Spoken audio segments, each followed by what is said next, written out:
ইতিমধ্যে আমাৰ আগৰ বক্তব্যই এনেকৈ আপোনালোকৰ আজি আমাৰ অতি সুন্দৰ লাগিছে, ভাল লাগিছে। আমাৰ এই অঞ্চলৰ 91 জন ল'ৰা ছোৱালী ষ্টাৰ আৰু প্ৰথম বিভাগত উত্তীৰ্ণ হৈছে, ডিষ্টিংশ্যনো পাইছে। আমাৰ বহুত ভাল লাগিছে। আমাৰ এই অঞ্চলৰ সুনাম কঢ়িয়াই আনিছে আৰু সেই সুযোগতে আমাৰ বুল্লুট আঞ্চলিক মিলনজ্যোতি সংঘৰ তৰফৰ পৰা আমি এখনি অভিনন্দন পত্ৰ অনুষ্ঠান আগবঢ়াইছো। কৃতি ছাত্ৰ ছাত্ৰীসকলক আমাৰ তৰফৰ পৰা অভিনন্দন জনাইছো।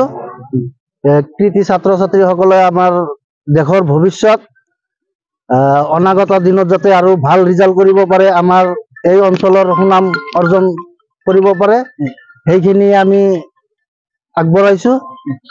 আচলতে সংখ্যালঘু অধ্যুষিত অঞ্চল ৯১ গৰাকী যি কৃতি ছাত্ৰ ছাত্ৰীয়ে এই অঞ্চলটোলৈ এক সুনাম কঢ়িয়াই নিছে, তাৰ সমান্তৰালকৈ আপোনালোকে যি এই সংঘটোৱে যি পদক্ষেপ লৈছে তাক শলাগ ল'বলগীয়া। কি ক'ব, কেনেকুৱা লাগিছে আজি এনে কিমান গৰাকী ছাত্ৰ ছাত্ৰীক আপোনালোকে সম্বৰ্ধনা জনালে? আমি 91 জনকে সম্বৰ্ধনা জনালো। আমাৰ ভাল লাগিছে। আমাৰ কৃষি অঞ্চল আৰু মাছমৰীয়া অঞ্চলৰ পৰা যি আমাৰ 91 জনে ভাল ৰিজাল্ট কৰিছে, আমাৰ অঞ্চলৰ কাৰণে গৌৰৱৰ কথা, আমাৰ হাজোৰ কাৰণে গৌৰৱৰ কথা। ইমান নম্বৰ পাই ধুনীয়াকে উত্তীৰ্ণ হৈছে। আমি ছাত্ৰ ছাত্ৰীৰ শলাগ লৈছো আৰু ছাত্ৰ ছাত্ৰীৰ উজ্জ্বল ভৱিষ্যত কামনা কৰি আমি দুখীয়া ৰাইজৰ কাৰণে আমি আমাৰ সংঘই মাত মাতি আছে আৰু মাত মাতি থাকিব। এইটো আমাৰ সংঘৰ পদক্ষেপ। আমি যিমান দিনলৈকে বাচি আছো মোটামুটি এনেকৈ আমি কৰি যাম। ৰাইজৰ স্বাৰ্থত আমি কাম কৰি যাম। ৰাইজৰ সঁহাৰি কেনেকুৱা পাইছে? ৰাইজৰ সঁহাৰি আমি ধুনীয়া পাইছো।